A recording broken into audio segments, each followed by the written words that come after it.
Welcome to Before the Bell, your home for actionable pre-market content. Good morning, traders. Chris Buss here with Traders Profit Compass with a morning look at markets for Thursday, March 3rd. It is 6:57 as I'm starting the video.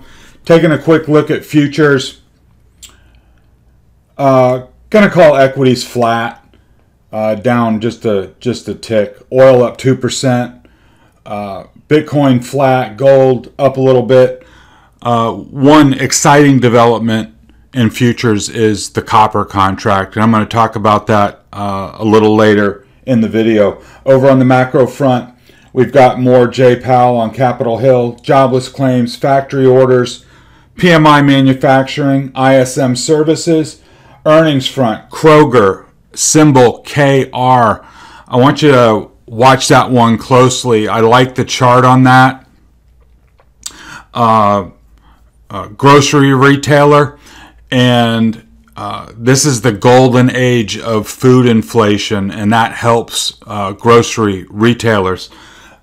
So take a look at that one this morning after they report earnings. Might have an actionable trade there. Canadian National Railroad, BJ's, Burlington, Big Lots, Best Buy, and then after the bell, Marvell, Costco, Broadcom, Elastic, and The Gap. So don't forget to run the player at 1.5x if you're new here. I think you'll like that speed. So getting into the charts, yesterday we had Jay Powell on Capitol Hill, and the market responded quite favorably to his testimony, shedding some light on his views on what the Fed's going to do, their posture. He said he supported 25 bip rate increase in just a couple of weeks. I mean, in the whole scope of things, you got to admit that's basically nothing, and I think that keeps the door open for commodities to keep going. If you were to, really get aggressive on rate hikes, that's going to more or less throw the brakes on the economy. But I don't think they're going to do that. So I don't see a big particular reason why commodities would all of a sudden fall apart. Yes, they're probably getting extended. Yes, there's going to be wobbles along the way, but I still think they're the place to be in this inflationary environment. Hard assets. Last night, Snowflake got destroyed after earnings. It was down like 30%. Yes, there was a bounce, but just another example of a name. It was trading at 65 times forward sales, not earnings, sales, and even with a 30% knockdown, that only brings it into the 40 times sales or 35 times sales. And those type of companies, I don't know a whole lot about it other than it's well regarded, but just from a valuation standpoint, that's not going to work in an inflationary environment. So be really careful of trying to bottom fish some of these names on these rug pulls, because you could probably make a case that a lot of them are still expensive. So anyways, you may want to take a look at that just for a gap trade. So anyhow, nice response by the market. I think we're at a key technical spot on the charts. As far as SPY is concerned, we're wrestling right here with the 200 at 437.56 and 440.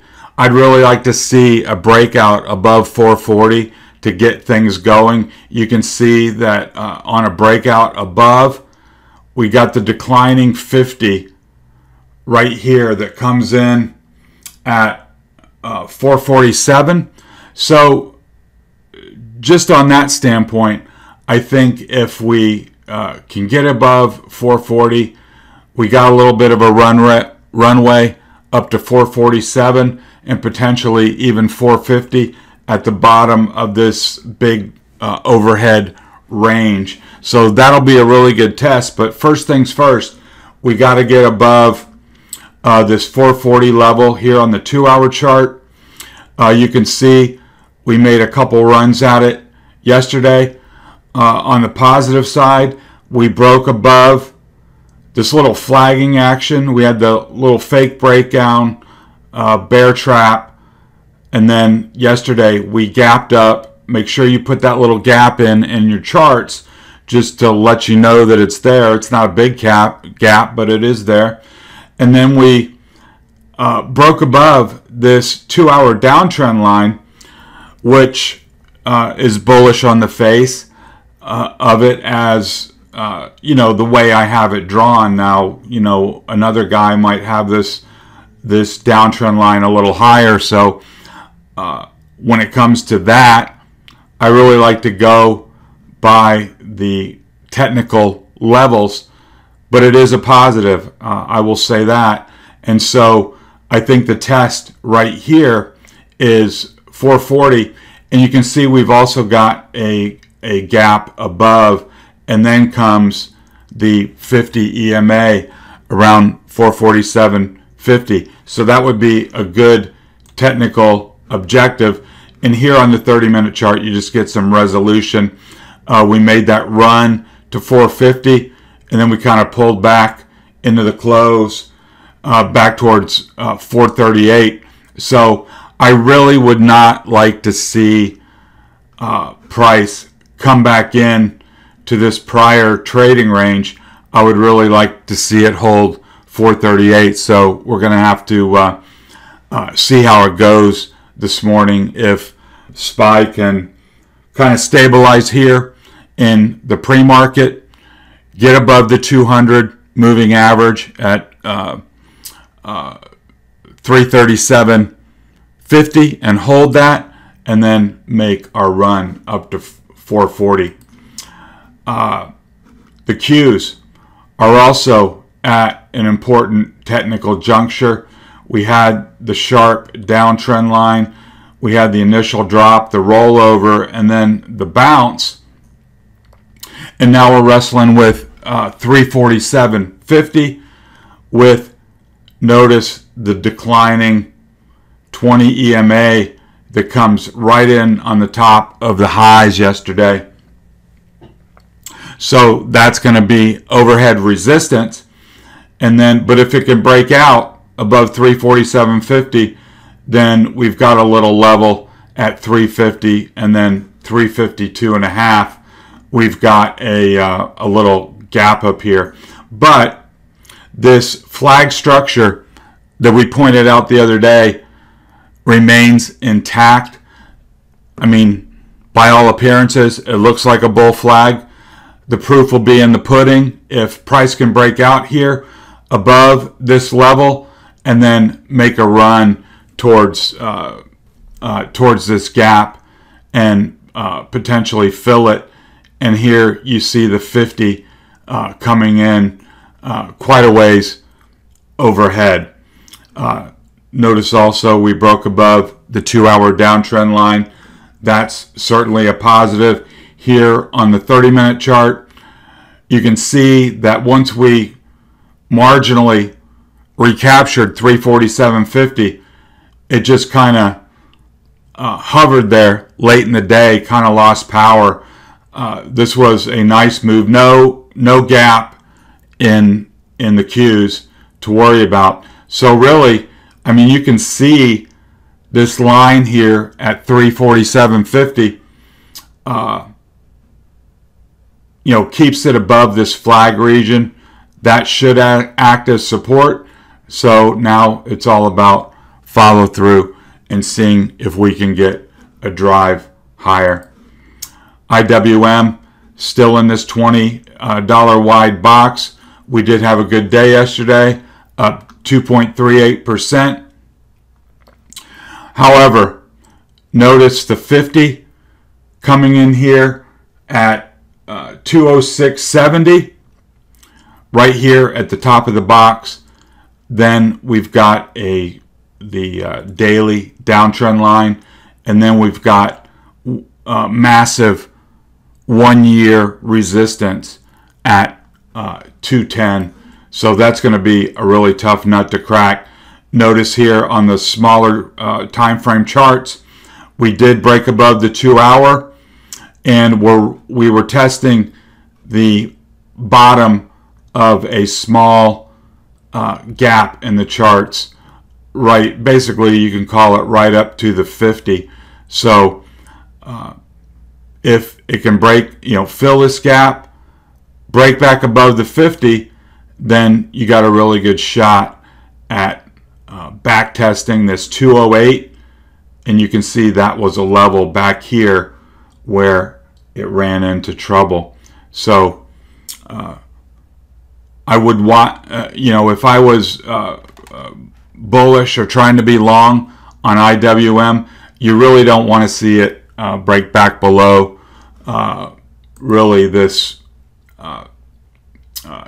203 area, or else you're going to come down. But you can also see the top of this flag is right around 204.50. So all things being, the perfect setup is for the top of this trading range to hold right here at 204.50, and then get a push to fill the gap, and then go up to this higher level of resistance. I want to welcome any new visitors to the channel.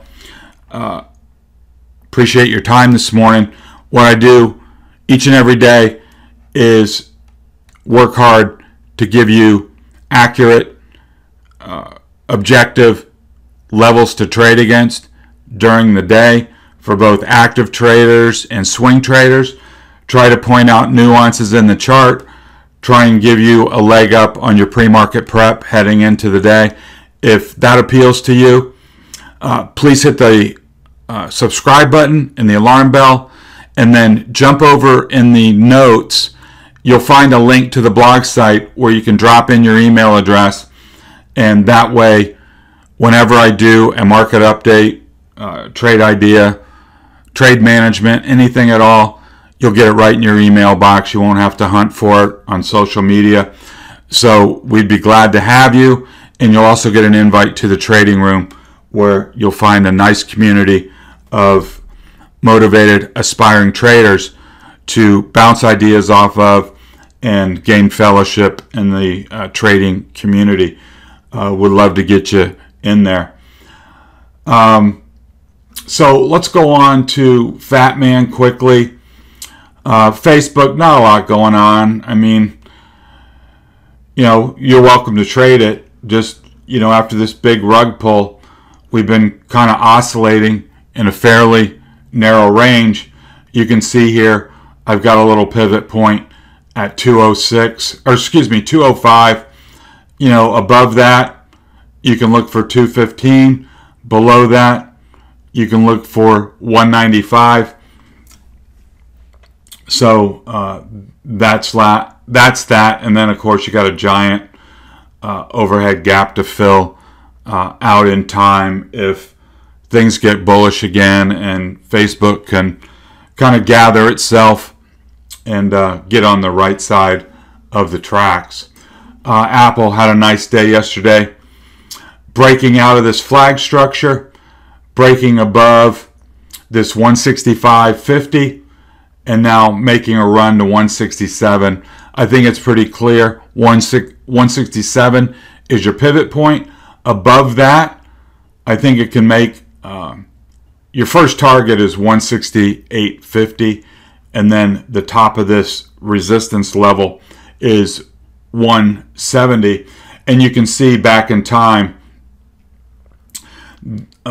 these levels have worked really, really well. So I've got a lot of confidence in these particular levels for Apple. You can see right here that this 167 level acted as support back in time.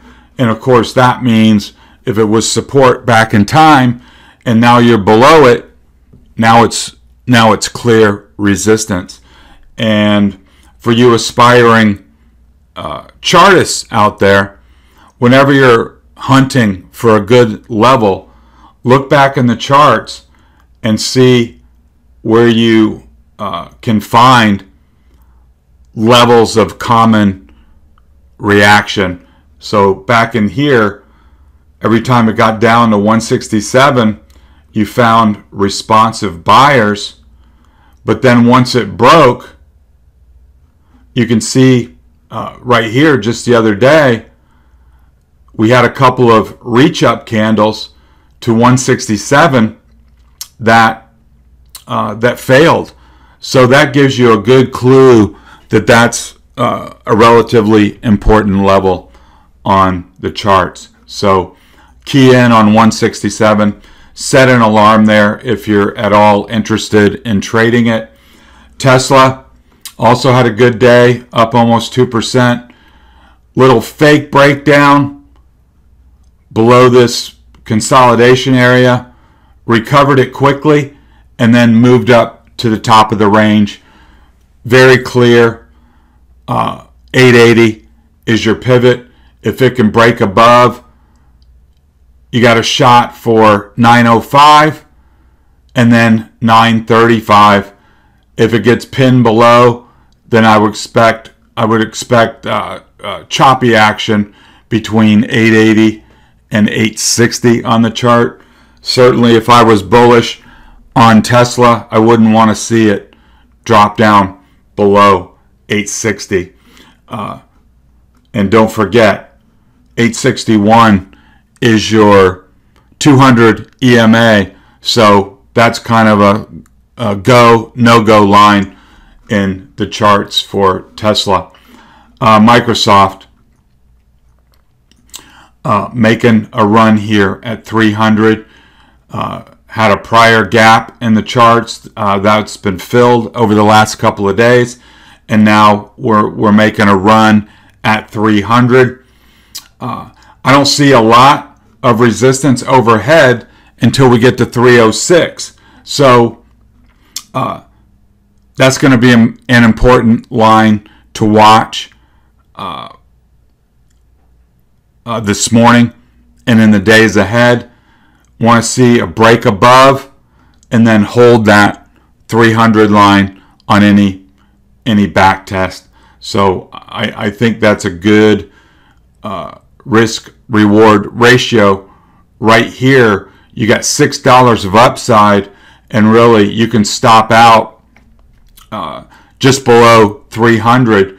I mean, even if you gave it a $2 stop, which I don't even think is necessary, with a $2 stop down at 298, you still got a 3-to-1 risk reward ratio with $6 of upside with a $2 stop. So that's really generous, and I think you're going to either see it break out or it's going to fail here, and I would expect it to move with the cues. So if you got an alarm on Apple and you got an alarm on Tesla and you got an alarm on the cues and you start hearing these things go off like popcorn, I like this trade on Microsoft to be long. Amazon kind of stuck down here. We had the move down again right to this well-defined level. You see the reaction here, here, and back here. That was a really good level. And so it broke down, made a tag of it, and then moved back up, but still below the 60-minute trend line and still below resistance here at, let's call it 3080, 3075, right in there. I think to really get bullish, you need a breakout above that level to make a run at 3100 and potentially 3150. So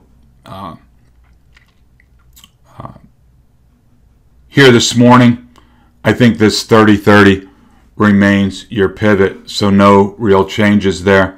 No real changes to Google either. Still in this consolidation area. It's lost the classic flag structure. I mean, when you can't have a flag longer than the flagpole, if you get my drift. You usually want to see, a tight consolidation and then a breakout. So this is getting long in the tooth, and you can see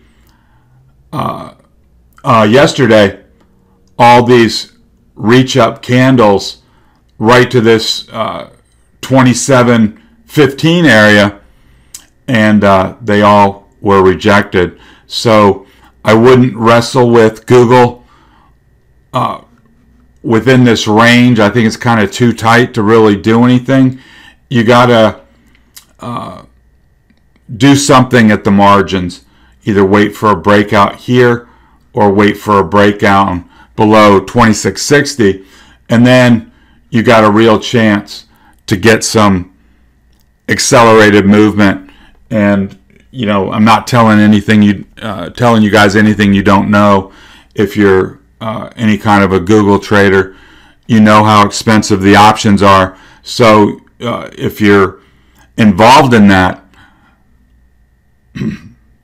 you can't afford really much of a hesitation at all on a weekly option, or it's going against you. Netflix, kind of in the same boat as Facebook. The devastating rug pull out of earnings, and it's just been consolidating down here in a big base. I think the pivot remains 387.50. Not a lot going on there, but if you want to trade it, I think that is your pivot. Excuse me. Okay, SMH. I think this is also a really, really nice setup. Why? Because you've got a line clear as day at 270. Look at all the reactions along here. Just like 262 is a really important line of support, because you've got all these reaction buyers down here, and that level was recaptured. We broke above the 60-minute downtrend line, and then we came right up to 270, had several hours of reach up candles that stalled. So now I think you alarm 270 and you're ready to go on a breakout. But also, if you kind of detect weakness, then you can use 270 as a downside pivot, looking for 266 and then 262 if things fall apart. I'd like to think it could break out here, but that's why they call them pivot points. Until it does, it remains resistance. And tell you a little story about yesterday in the trading room. I'm not saying I made a really big deal of it, but I did make mention of it. I said something to the effect of, hey, guess what? Alarm 266 for the mini breakout above downtrend resistance and above this midpoint of the consolidation range. That was a really, really nice spot. And so you're waiting. I got the alarm, and then I didn't buy it. I froze. I got reluctant. I didn't trust it. Whatever. Preoccupied. Give any excuse that you want. I froze in that moment right when the alarm went off, and I didn't take the trade. And that would have been a nice, 266 to 270. I mean, you're not going to get rich on that, but it would have been a nice little trade. And you know, that's one of the things that can happen to you. And you know, so I was obviously regretful that I didn't take that trade, and I really can't point to a reason why. So I'm not going to make that mistake again today. If we break above 270, I will get long and see how high we can push it. Okay, let's. I want to move ahead to some setups for you for potential trades. Genco Shipping is in the marine shipping sector. Now, there's some of you are in Safe Bulk Shipping, SBLK, that has been a rocket ship. Others are in GOGL, another shipper that has been doing really well. I'm personally in that one. I kind of wish I had Safe Bulk too, or instead of. I think it's been doing a little bit better. But in general, the marine shippers are doing really well. And this is another one in the group right here, trying to break out to all-time highs right here at 21. So if you're looking for a marine shipper in one of the leading sectors of the market, I think that might be a good idea for you. I want to show you the weekly chart. Right here, you can see price made a run at that earlier or late last year in September, then backed all the way off. Of course, wasn't even watching it back then, but this would have been a great area to look at, of course, on the double bottom. That's all hindsight, but now price is trying to break out above 21, and just on a measured move basis, if we call this area an area of consolidation, the width of this area goes from 13.5, let's call it 20.5, $7. So on a breakout, on a weekly breakout, that would project up to $27, $28, and that would be a really, really nice move. And again, the nice thing about this setup is that you've got a beautiful line to shoot against on a breakout. You can, get long above, set a stop below. What you may find is a little breakout and then consolidation above support. Let these moving averages catch up a little bit and then regenerate some energy for a move higher. So I really like this chart from a technical standpoint. Another one that I like is this Stillwater Mining weekly chart, testing the old highs right here, about $19.50, $20 if you go out to the daily chart. These guys do a lot of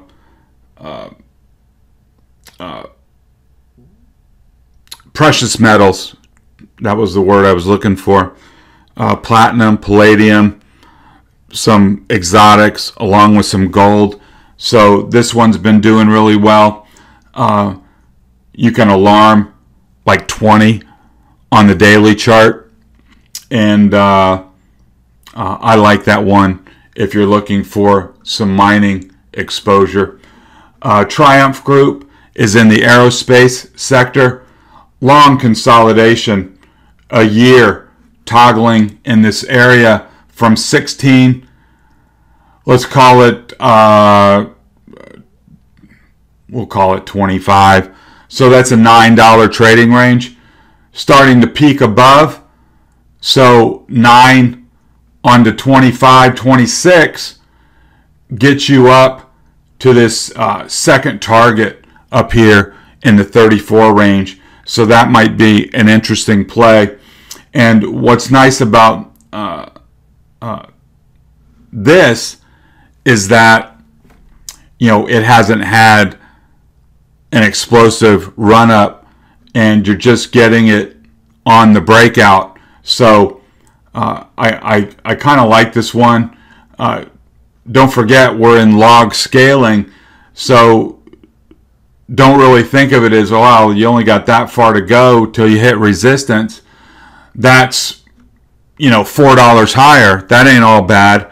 And then you got a second target, another $4 or $5 higher. So I think the risk reward is there, because you can put a stop just below your entry, just below this little breakout area, and you've got a nice risk reward setup. So moving on to copper. Got some exciting developments here, for a technician. Looking here on futures, getting a little update on it, up about 1.9%. What makes it exciting, we're here on the copper futures end of, continuous contract on copper. And if you want to, in your trading platform, if you want to follow copper futures, even if you're not trading futures, it's where you can see the real-time price of it. It's /HG on most platforms. So we had the big run-up, and now we've been consolidating for literally a year between about 410 and about 470. You can see back in time that the all-time high touch is 488.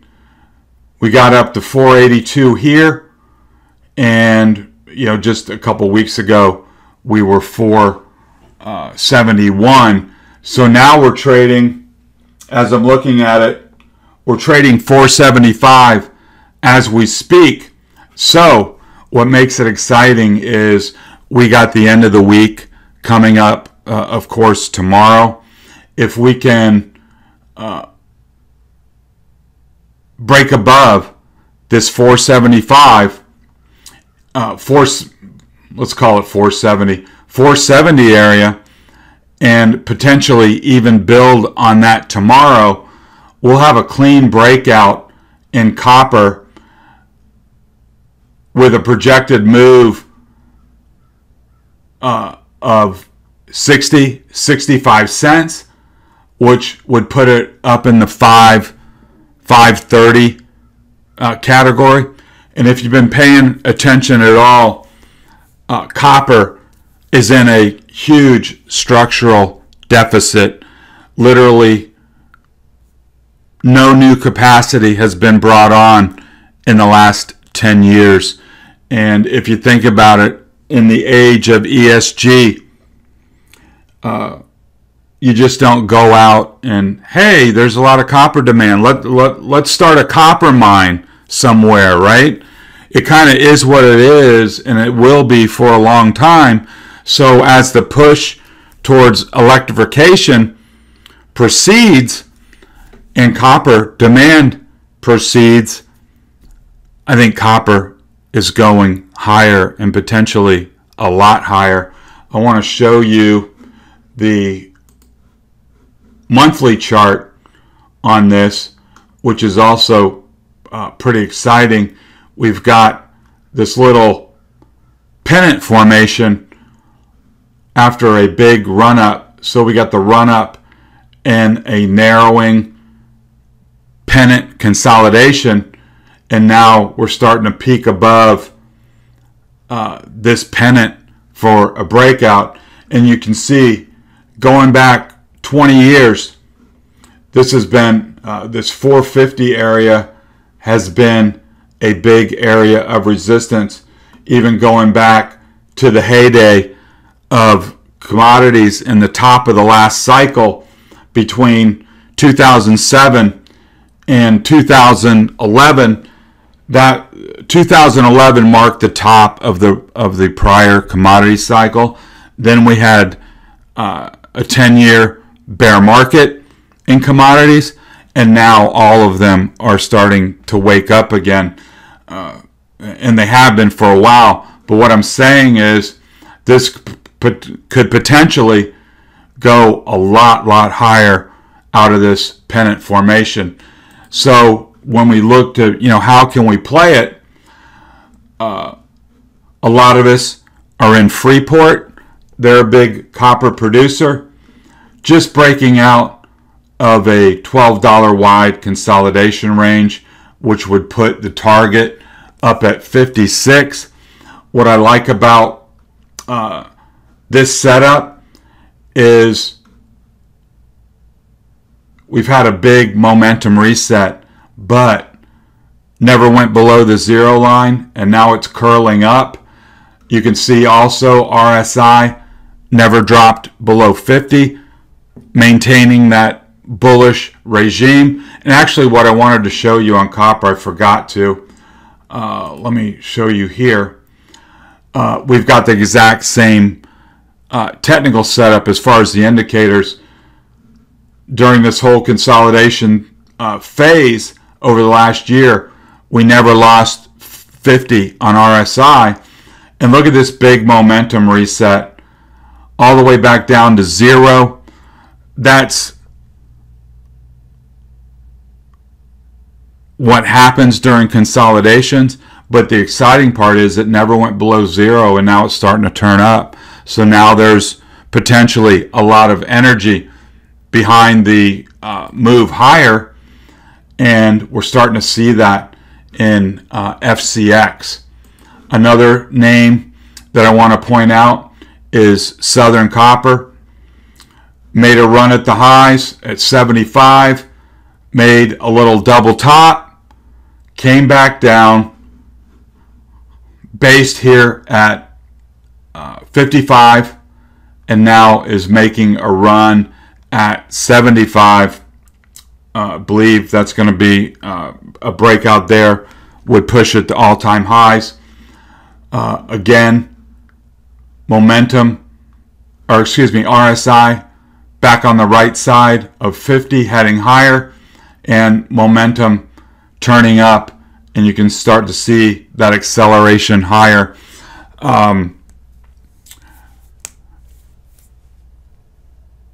There's also a couple of ETFs. I think it's COPX, Copper Miner ETF, if you want to play a basket of them. And there's also CPER, which is an ETF that tracks copper futures, the physical price. So you can check those out. But that whole group, uranium, copper, lithium, all these names are starting to move higher or extending their gains. So I really am excited about the potential for copper here, because the charts are either just breaking out or are about to. So I think that's an exciting time, given the whole structure on both on the fundamental side of a big supply deficit, but also on the demand side for electrification, and the charts are lining up with that. So that's always nice to see. So let's do a quick recap. More JPAL on Capitol Hill. Got some important names on earnings. We've got some supermarket retailers, big boxes, and some important semi-names after the bell, Broadcom and Marvell. Not a do-or-die moment on the charts, but price has to make a move here to break above 440 and go for the next rung higher, or it'll just be another heartbreak rejected at resistance, and then back down we go. So I hope you found the information helpful. I hope you have a good day of trading, and talk to you next time.